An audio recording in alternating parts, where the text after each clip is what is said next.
program is rated PG. It contains themes and scenes which may not be suitable for very young audiences. Parental guidance is advised.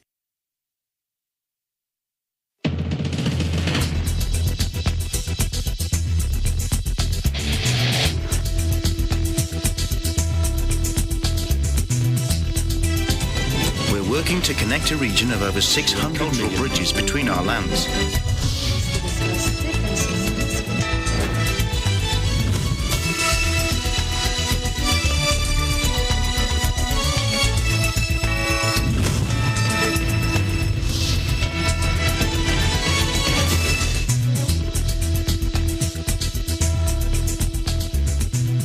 Good afternoon, I'm Alma Angeles. Welcome to ASEAN in Focus. We're coming to you live from Manila and Vietnam. Hello, Charlene. Hi, Alma. Hello, I'm Charlene Navaja, bringing you the news in the dynamic ASEAN region. On today's headlines.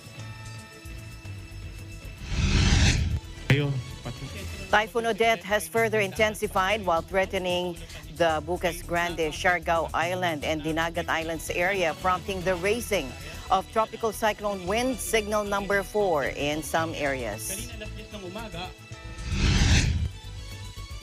President Rodrigo Duterte is going to enjoy the privileges of being a private citizen and spend more time with his family when his term ends in June 2022.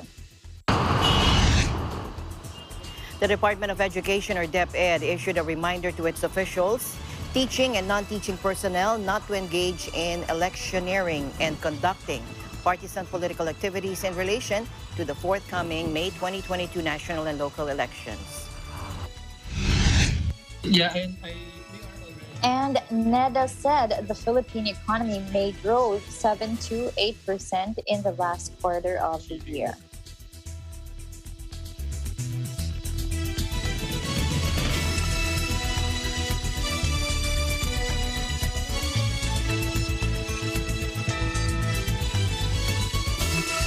First in our news, Typhoon Odette has further intensified while threatening the Bukas Grande, Siargao Island, and the Dinagat Islands area. That prompted the raising of tropical cyclone wind signal number 4 in some areas. In its 11 a.m. severe weather bulletin today, the Philippine Atmospheric, Geophysical, and Astronomical Services Administration, or PAGASA, said Odette is now packing maximum sustained winds of 185 kilometers per hour near the center and gustiness of up to 230 kilometers per hour. It was last tracked 175 kilometers east of Surigao City, Surigao del Norte. Let's listen in. Patuloy po nating binabantayan itong pagkilos nitong si Typhoon Odette or si Typhoon Rai, ang international name Rai. Sa ngayon mayroon na po tayong signal number 4 dito sa bandang Mindanao, sa east, north, sa may Caraga, dito sa bandang Visayas, Central Visayas, Eastern Visayas. Ay naasahan po natin magla-landfall ito, mga oras na lang ang binibilang natin, 1, 2, 3. Huwag nating hintayin na mag-landfall pa dahil sa ngayon kung malakas or matataas or malalakas na yung alon dyan sa dalampasigan kung saan kayo nandoon, ay sinisigurado ako na lalakas pa pagdating ng landfall. Pagdating ng landfall, ito yung sinasabi natin na nandoon yung tinatawag na pinakamataas na storm surge o daluyong doon sa malapit sa point of landfall. So ang point of landfall ay inaasahan natin na pwedeng mangyari dito sa Dinagat Island, sa Siargao, or dito sa Bukas Grande Island. So doon sa mga lugar na yan, ay kung nandun kayo sa bandang east, ay pumunta na kayo sa pinakamalapit na safe areas. Hindi lang yung doon sa daluyong, kundi sa mga lugar na mga nakaraang araw ay nagkaroon na ng malalakas na ulan, ay sigurado din tayo na sa ngayon ay madadagdagan yan. Yung sinasabi nga natin sa panahong ito, mayroon din tayong tinatawag na amihan. So nai-enhance yung paglakas ng amihan dahil po dito sa bagyong si Odette. So makikita natin sa ating latest satellite imagery na bagamat yung sentro ng bagyong si Odette ay nasa dagat pa, pero yung malawak na kaulapan nito ay nakaka-apekto na nga, tumatamat, nakaka-apekto na sa nakararaming bahagi ng Visayas, ng Mindanao, at maging sa ilang bahagi ng Southern Luzon area. Kanina alas 10 ng umaga, ang typhoon na si Odette ay tinatayan natin nasa layong 175 kilometers na lamang ang layo, silangan ng Surigao City. Taglay nito yung lakas ng hangin, umabot hanggang 185 kilometers per hour, malapit sa gitna nito, at yung pagbugso ay aabot hanggang 230 kilometers per hour. Inaasahan natin itong kikilos sa direksyong west-northwest sa bilis naman na 30 kilometers per hour. At para po sa kaalaman lahat, ang ating pong mga radar station, particular na itong Hinatuan Doppler radar station natin, ay nakikita na rin po itong bagyong si Odette sa ating radar scope, no? So makikita natin yung talagang sentro or yung mata ng bagyo. Bukod pa dyan, yung malawak na kaulapan na pwedeng magdulot ng mga malalakas sa pag-ulan at yung hangin na dala nitong si Odette ay nakaka-apekto na nga sa nakararaming bahagi ng Visayas at ng Mindanao. So, dahil sa patuloy ng paglapit ng bagyong si Odette, meron na po tayong mas mataas na warning signal, no? Tropical Cyclone Wind Signal number 4 dito po sa mga areas na kulay pula sa ating mapa. Particularly, Southern Leyte, sa eastern portion ng Bohol, dito sa Kabisayan, samantala sa Mindanao, meron tayong warning signal number 4 dito sa Dinagat Island, Surigao del Norte, kasamang Siargao at Bukas Grande Island. Samantala, yung areas na may kulay na light orange ay warning signal number 3 po ang in effect. Sa Visayas, southern portion ng Leyte, southern and central portion ng Cebu, sa natitirang bahagi ng Bohol, sa Negros Oriental, Siquijor, sa southern and central portion ng Negros Occidental, sa Guimaras. Samantala sa Mindanao, warning signal number 3 sa northern portion ng Agusan del Norte at sa northern portion ng Surigao del Sur. Ito naman po ang nakataas sa mga lugar na kulay yellow dito sa ating mapa, no? Dito sa Luzon, sa southern portion ng Albay, Sorsogon, sa Masbate kasama ang Ticao at Burias Island, sa Romblon, sa central at southern portion ng Oriental Mindoro, ganun din sa central and southern portion ng Occidental Mindoro at maging dito sa may bandang Palawan. Samantala sa Visayas naman, warning signal number 2, Northern Samar, Eastern Samar, Samar, Biliran, sa natitirang bahagi ng Leyte, sa natitirang bahagi ng Cebu, sa natitirang bahagi ng Negros Occidental, sa Iloilo sa Mindanao area, dito po sa natitirang bahagi ng Surigao del Sur, Agusan del Sur, sa natitirang bahagi ng Agusan del Norte, dito sa extreme northern portion ng Zamboanga del Norte, extreme northern portion ng Zamboanga del Sur, sa Misamis Occidental, northern portion ng Lanao del Norte, sa Misamis Oriental, Camiguin, northern portion ng Bukidnon, northern portion ng Lanao del Sur. Samantala, warning signal number 1 naman yung lugar na kulay light blue po dito sa ating mapa, no? Dito sa Luzon, warning signal number 1 sa Catanduanes, Camarines Norte at Camarines Sur, sa natitirang bahagi ng Albay, sa Marinduque, southern portion ng Quezon, dito sa Batangas, sa natitirang bahagi ng Oriental, pansin natin, and then natitirang bahagi ng Occidental Mindoro, sa natitirang bahagi ng mainland Palawan area, kasama yung Balabac at Kalayaan Island. Samantala sa Mindanao area naman po, meron tayong warning signal number 1 sa northern portion ng Davao Oriental, northern portion ng Davao de Oro, sa northern portion ng Davao del Norte, sa natitirang bahagi ng Bukidnon, natitirang bahagi ng Lanao del Norte at Lanao del Sur, sa natitirang bahagi ng northern portion ng Zamboanga del Norte, dito po sa northern portion ng Zamboanga del Sur, at sa northern portion ng Zamboanga Sibugay. Now, thousands of people in the Philippines have fled their homes and beachfront resorts as a powerful typhoon lashed the archipelago Thursday, with authorities, as we heard there, warning of destructive winds and torrential rain. More than 45,000 people had sought emergency shelter as the storm charged across the Pacific Ocean, according to the National Disaster Agency. And they included domestic tourists visiting the country's famed beaches and dive spots ahead of the holidays. Foreign travelers are still banned from entering the Philippines under COVID restrictions. Scores of flights have been canceled and dozens of ports temporarily closed as the Weather Bureau warned several meter-high storm surges that could cause life-threatening flooding in low-lying coastal areas.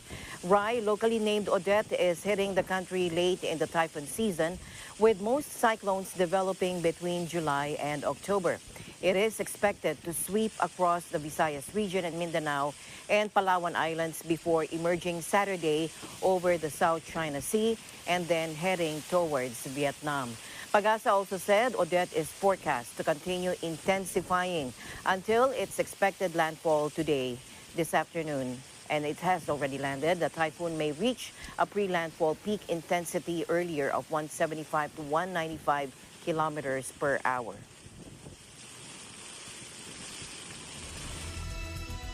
And in a related news, local government units in Negros Occidental, including this capital city, have canceled work and classes starting today due to Typhoon Odette. As of 11 a.m., the southern and central portions of Negros Occidental, including this city, have been placed under tropical cycle wind signal number 3 based on the latest bulletin of the Philippine Atmospheric, Geophysical and Astronomical Services Administration, or Pag-asa. Mayor Evelio Leonardia issued Executive Order 61 suspending work in all city government offices as well as in-person classes here starting noon Thursday until Friday. With the expected strong winds and heavy downpour, which can endanger individuals and may cause severe flooding in the city, there is a need to ensure the safety and well-being of the people of Bacolod. At the Alangilan National High School, limited face-to-face classes were canceled. Leonardia said he ordered a preemptive evacuation of residents in high-risk areas if necessary. The city government has prepared at least 373 classrooms as evacuation centers. In other news, at least 11 Indonesian migrants died and 25 are believed to be still missing after a boat sank Wednesday in stormy weather off southern Malaysia, according to authorities. Indonesians looking for work sometimes try to enter neighboring Malaysia illegally by making sea crossings in rickety boats, and accidents happen regularly. The vessel, believed to be carrying 50 migrants, went down in the morning off Malaysia's southern state of Johor, according to the Coast Guard, correcting an earlier figure of 60 it released. Soldiers on patrol discovered the bodies of 7 men and 4 women on the shore. The Coast Guard also said another 14 people were found alive following the voyage from a nearby Indonesian island and have been taken into custody. Those missing are believed to have fled into hiding or drowned, and authorities have deployed boats and an aircraft to hunt for them. Relatively affluent Malaysia is home to millions of migrants from poorer parts of Asia, many of them undocumented, and they work in industries including construction and agriculture.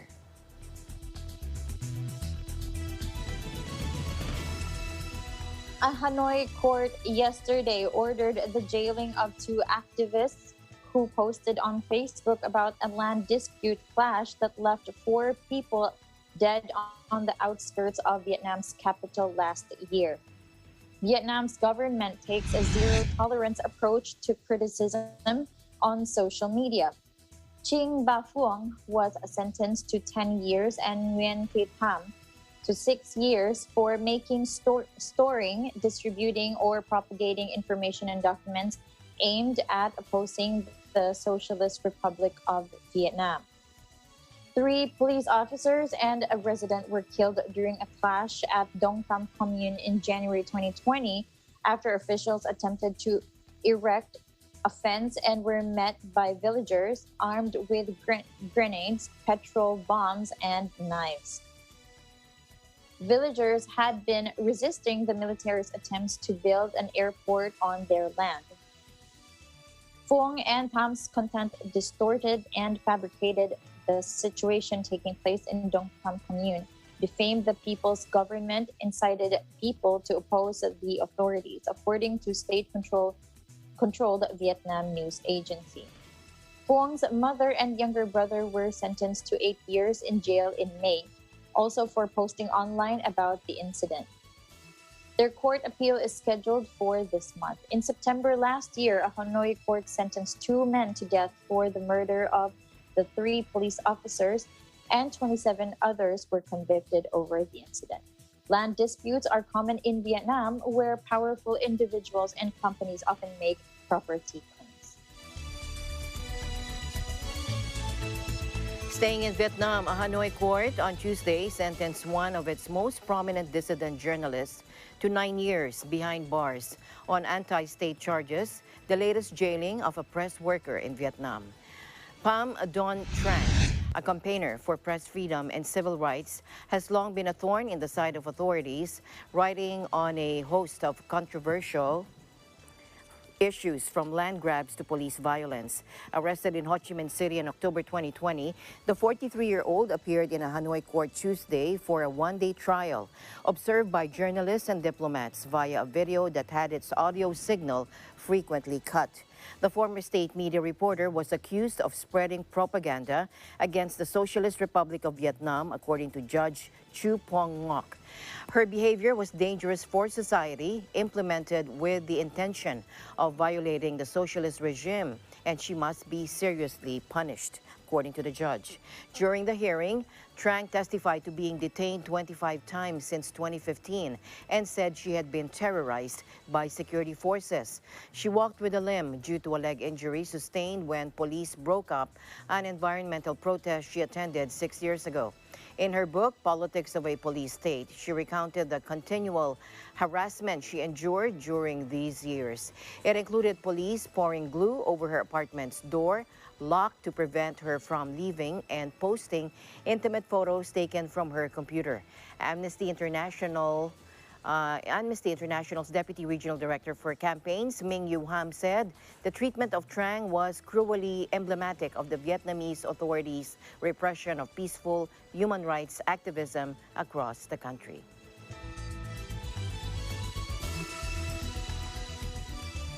And going back to the Philippines, where the country's uniformed services expressed their full support to ensure that the coming May 2022 local and national elections will be peaceful and orderly. Lieutenant General Andres Centino, in a statement Thursday, and I quote, "I have given express order to all AFP units.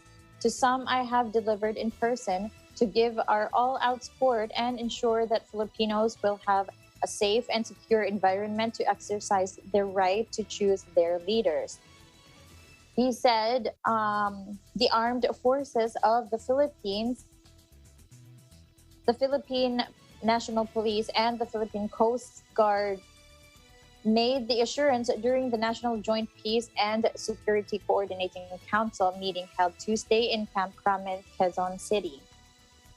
The meeting included updates on intelligence, operations, civil and community relations, legal and investigation and training and education programs. Chairman Sheriff M. Abbas of the Commission on Elections, who was represented by attorney Fritzy Claire Casino Caigoy, briefed the council on the salient provisions of COMELEC Resolution number 10725 entitled Rules and Regulations on Local Absentee Voting in connection with the May 9, 2022 national and local elections. The resolution provides guidelines on how government officials and employees, members of the AFP and PNP, and members of the media who will be assigned on election duty can vote.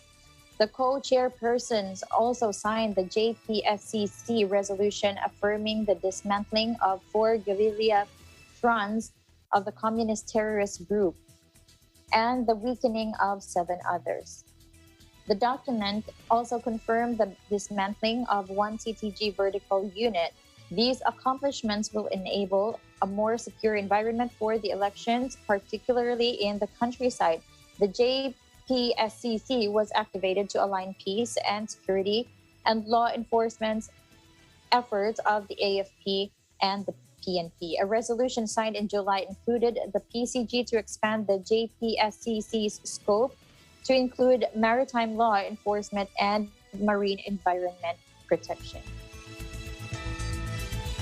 In other news, President Duterte is going to enjoy the privileges of being a private citizen and spend more time with his family when his term ends in June 2022. That according to Malacanang.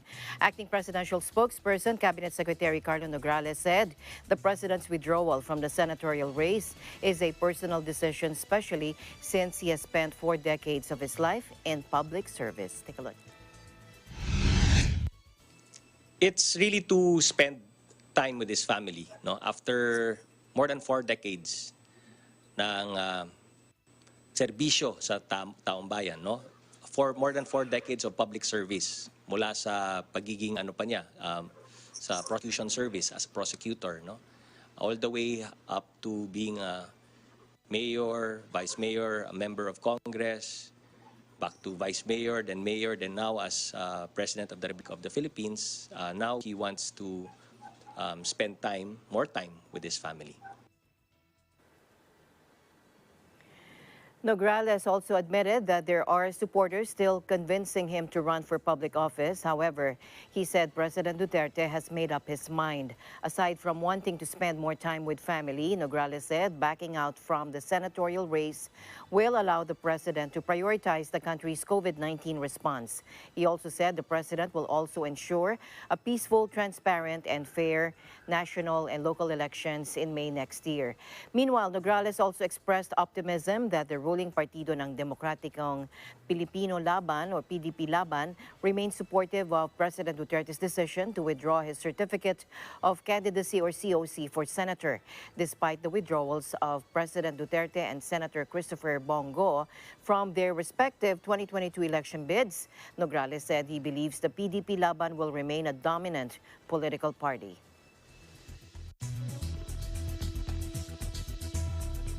There are currently 488 media professionals imprisoned around the world, the highest number since Reporters Without Borders began counting more than 25 years ago, the NGO announced Thursday.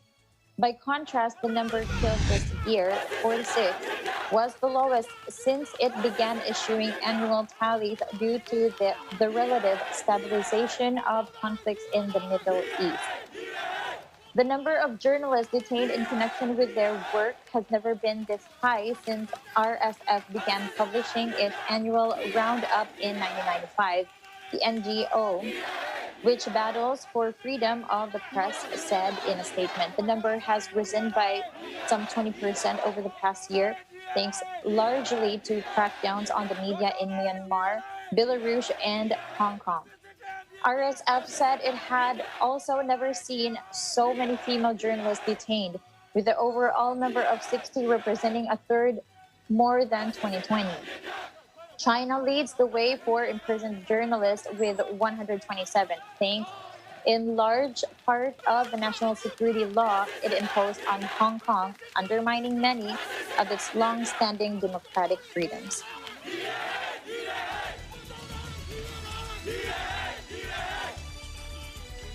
And the news continues here on ASEAN in Focus. Charlene and I will be back right after this.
Marami bang gawaing bahay?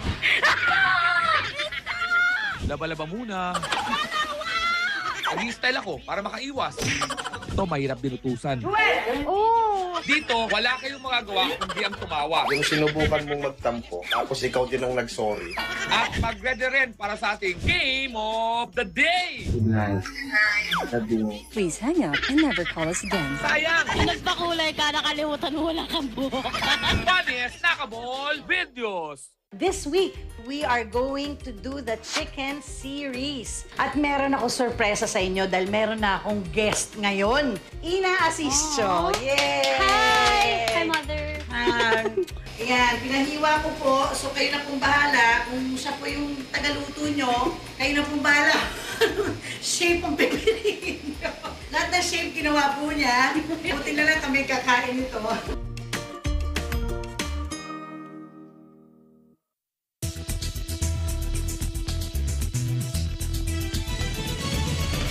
Welcome back. 91 flights between Manila and various domestic routes were canceled as of 9:20 this morning due to Typhoon Odette. That according to the Manila International Airport Authority. Now these flights are, watch this.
To Thailand now, where they launched a new tourism website aiming to make travel to the country easier for the 8 to 15 million tourists expected to visit next year. The central platform named Entry Thailand includes necessary information before arrival, providing basic information and documents that tourists have to prepare in advance with complete links to third-party organizations involved with entry requirements. Websites for authorized SHA Plus or SHA Plus hotels, COVID-19 insurance, Thailand Pass registration, and Morpana, the official tracking app. The extensive services also cover arrival tax refunds and online alerts to the tourist police through an application. Tifat Ratchakit Prakarn, the tourism and sports minister, said the ministry created the portal website as a part of its e-service roadmap between 2022 and 2024 to facilitate tourists who face more difficulties due to complicated requirements during the pandemic. In other pandemic news here in the country, the entire Philippines will remain under alert level 2 status from December 16 to the 31st, that according to Malacanang. Acting Presidential Spokesperson, Cabinet Secretary Carlo Nograles, said the Interagency Task Force for the Management of Emerging Infectious Diseases decided to retain the alert level status as the Department of Health reported the first 2 cases of the Omicron variant of COVID-19 in the country. Take a look. The entire country will continue under Alert Level 2 beginning tomorrow, December 16, until December 31, 2021. Kaugnay nito, inirepeal ng IATF ang guidelines on the implementation of community quarantine in Philippines as amended at ang pag-adopt ng IATF sa guidelines on the nationwide implementation of the alert level systems for COVID-19 response as amended. Ang tanong, bakit alert level 2 pa at hindi pa tayo nag-alert level 1? Well, we are being very cautious because ito nga yung banta ng Omicron na nakikita natin sa ibang mga lugar, mga bansa, territories and jurisdictions na may positive na Omicron, lalo na ng local transmission ng Omicron, pataas ng pataas, no? Ang bilang ng COVID cases doon. At marami pa tayong hindi nalalaman tungkol sa Omicron. Plus, hindi pa namin talagang totally na-finalize ang mga parameters for Alert Level 1. Kung tignan po natin yung guidelines for Alert Level 1, parang halos ma-open na ang lahat. But everybody will continue practicing minimum public health standards. So, hindi pa talaga tayo ganun ka-confident to open up places for Alert Level 1 because we need to still ramp up our vaccination. Kaya nga po meron tayong National Vaccination Days, number 1. Number 2, tandaan po natin, marami rin po tayong mga kababayan ang uwi dito sa ating bansa ngayong December. So we're being cautious at tama rin naman na dapat cautious muna tayo right now. Anyway, as we see it, yung economic numbers naman natin ay maganda. Yung employment numbers natin maganda din, gumaganda na rin. Yung hunger, poverty numbers natin, mababa na po. So with Alert Level 2, we're confident na nasa-secure natin ang health and safety ng ating mga kababayan but safely reopening our economy at marami na rin po ang nakakatrabaho.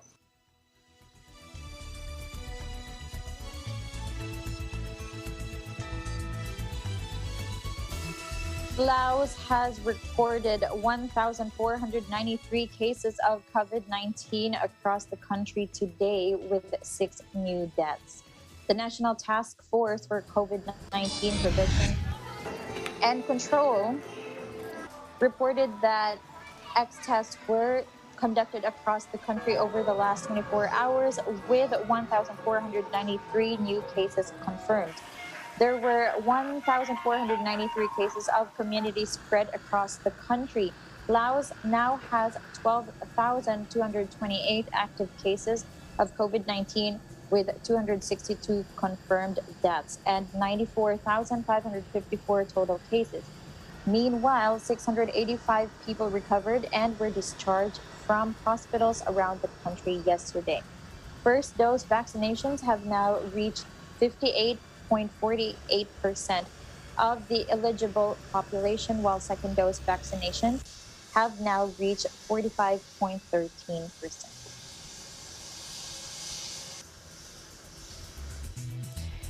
The Department of Education, or DepEd, here in the country issued a reminder to its officials, teaching and non-teaching personnel, not to engage in electioneering and conducting partisan political activities in relation to the forthcoming May 2022 national and local elections, as stated in the Constitution and in accordance with existing rules and regulations of the Civil Service Commission and the Commission on Elections, or COMELEC.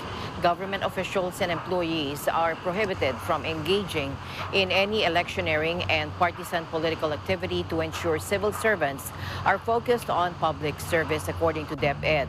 Teachers serve as Board of Election Inspectors, or BEIs, ensuring clean and honest elections.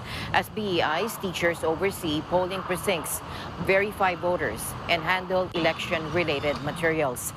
The DepEd also thanked COMELEC for granting adjustments in the honoraria and allowances for public school teachers and poll workers who will serve during the polls.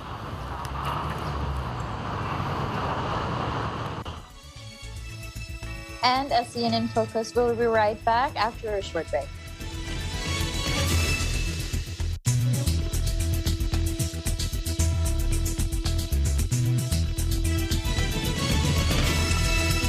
Alam namin ang iyong pagsisikap.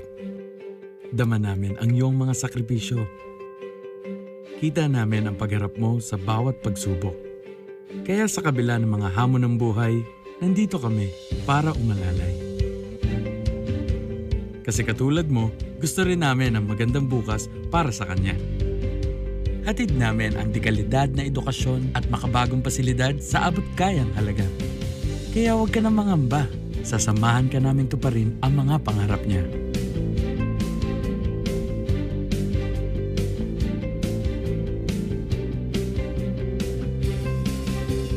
Maaasahan mong sulit dito ang mga pinagsikapan mo. Sa aming mga makabagong pasilidad at sistema ng edukasyon. Mailalabas natin ang angking talino at mga kakayahan niya. Kahit sa munting halaga, makakasiguro ka na makakasabay siya sa mabilis na pag-ikot ng mundo. Sa New Era, karamay mo kami sa bawat hamon. Kaagapay mo kami sa bawat hakbang. Kasama mo kami sa bawat ngiti at tagumpay.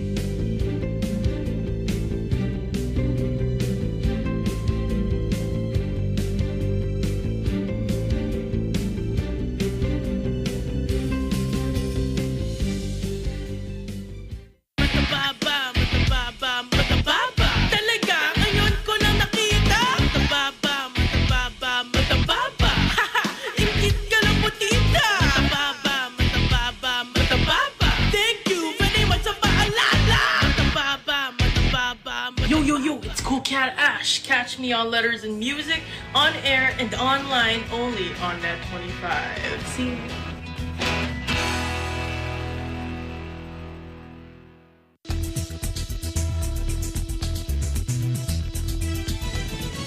Welcome back to the program.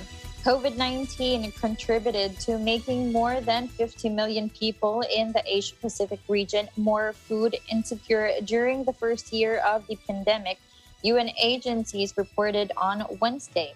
According to the Food and Agriculture Organization and UN Children's Fund, or the UNICEF, more than 375 million people in the region faced hunger in 2020, up by 54 million on 2019.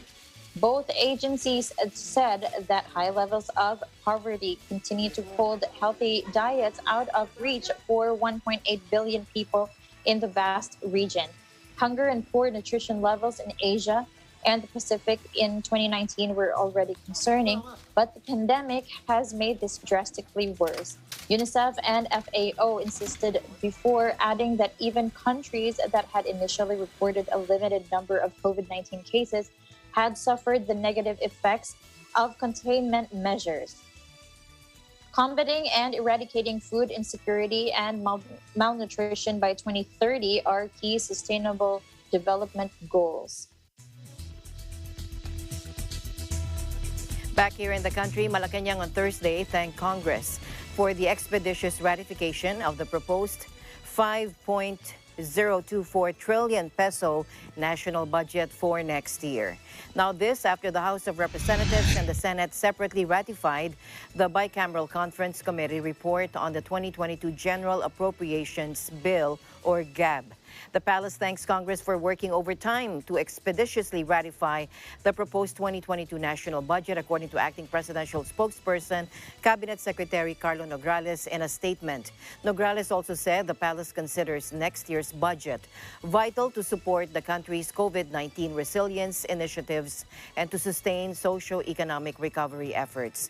He also reassured the public that next year's budget will be allocated for programs, projects, and services that will benefit all Filipinos. Senate Finance Committee Chair Sonny Angara said the 2022 GAB would allot 188.3 billion pesos for the Department of Health, including 22.99 billion pesos for its Health Facilities Enhancement Program, or HFEP, and 21 billion pesos to help hospitals across the country. Congress also allocated close to 3 billion pesos to fund the Doktor Para sa Bayan Act that would grant full medical scholarships in state universities and colleges in a bid to address the shortage of doctors in the country. President Duterte is expected to sign the measure before December 31st to ensure the government doesn't operate on a reenacted budget. Most Asian markets rose Thursday, and the dollar held gains after the Federal Reserve laid out a more hawkish path by speeding up the taper of its pandemic financial support and indicated a number of interest rate hikes over the coming years. While the much-anticipated decision spells an end to the age of ultra-loose monetary policy, investors cheered the fact that the U.S. Central Bank had outlined a plan to overcome a months-long surge in inflation that many fear could threaten the economic recovery. Policymakers said they would end their bond buying program in March, allowing them to begin hiking borrowing costs. A closely watched gauge of likely rate move suggests they could lift them 6 times before the end of 2023. The announcement, which met expectations, helped soothe concerns on trading floors that officials were falling behind the curve and risk letting prices run out of control, with some warning of stagflation where economic growth stalls. It also comes as consumer inflation sits at a 4-decade high. Fed boss Jerome Powell said that while prices would likely continue rising next year, he remained upbeat about the world's top economy. All three main indexes on Wall Street rallied after the decision, which analysts said removed a large amount of uncertainty among investors. And much of Asia followed suit, with Tokyo up more than 1% as the dollar's rise against the yen helped exporters, while Shanghai, Singapore, Seoul, Taipei, Manila, and Jakarta were also up.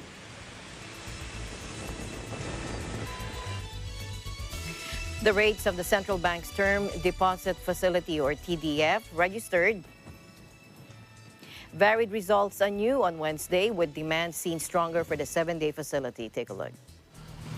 Data released by the Bangko Sentral ng Pilipinas showed that the average rate of the 7-day TDF declined to 1.7486% from 1.7586% during the auction on December 9, while the rate of the 14-day TDF rose to 1.8572% from last week's 1.8241%. In a statement, BSP Deputy Governor Francisco Daquila Jr. said the TDF results for this week remain in line with the BSP's assessment that liquidity in the financial system remains ample.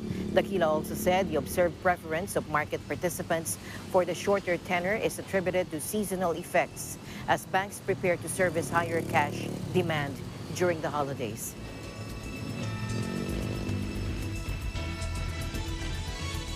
The Lao economy is projected to grow by 4.2% in 2022, driven by commercial production for exports and opportunities and benefits arising from the Laos-China Railway. The rail link, which became operational recently, will enable Lao products, notably agricultural goods, to have better access to the Chinese market, according to a new news report from the Lao National Economic Research. The inauguration of the $5.9 billion railway put Laos in the global spotlight, providing much-needed rail connectivity and using the country's landlocked location to develop strong overland transport links.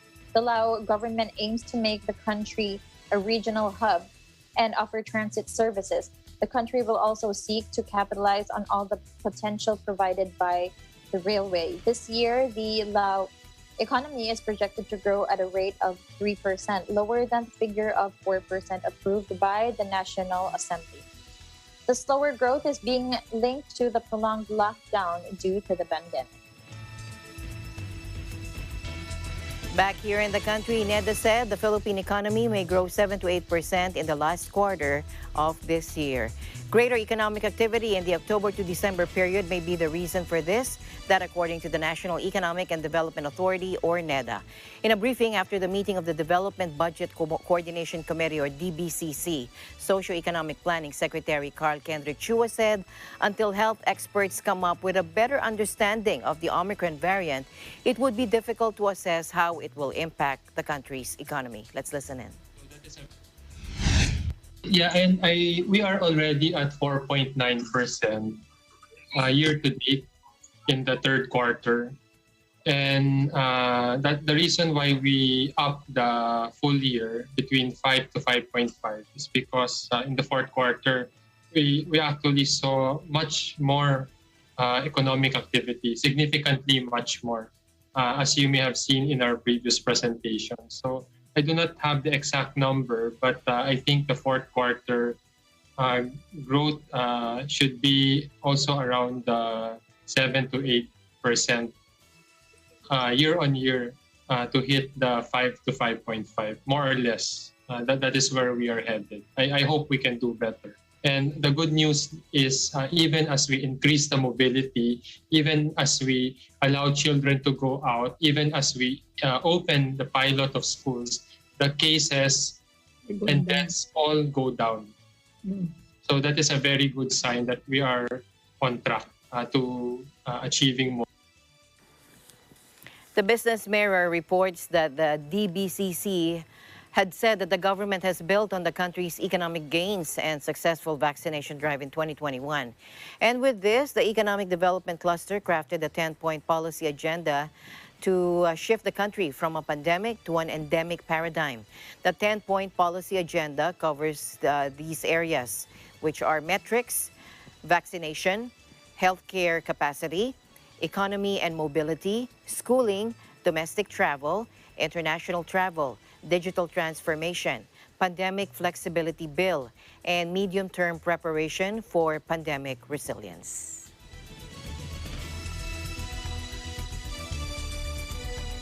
And before we go, Charlene, before I thank you, I would like to make a special shout out to the brethren of Area 31 of Templo Central.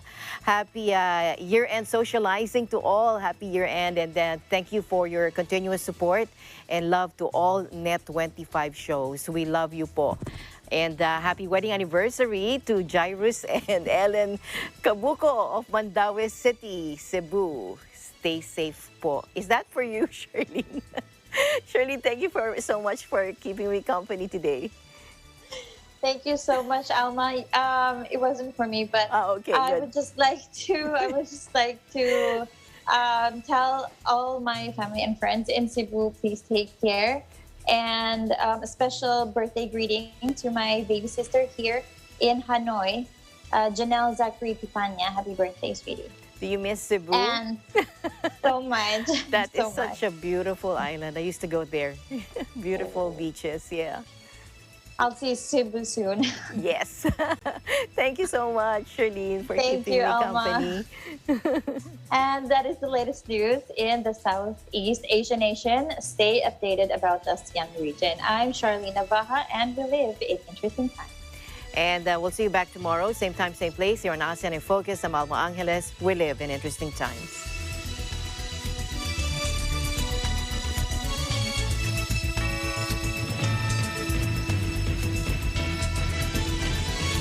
Napansin ba ninyo, lumiliwanag ang mundo pag magkasama tayo? Life is so much sweeter, everything feels better.